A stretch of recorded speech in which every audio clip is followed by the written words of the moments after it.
Анигерге дегустация. Алдын комментарияда тунец салмасымен жеп көріңіз деп ұсынған екенсіздер.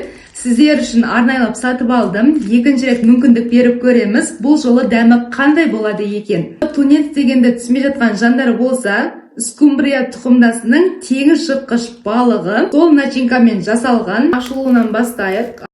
Бағасы 550 теңге, ал сіздер жақта бағасы қанша? 1, 2, 3 деп өзінің нөмірін көрсетіп қояды, сол бойынша ашсаңыздар шашылмайды. Ал бисмиллах, дегустация. Сыртында норы қойылады.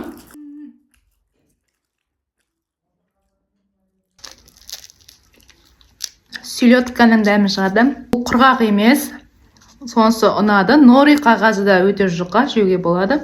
Күріш барлығы өзінің нормасында. Жалпы берер бағам 10-нан 9.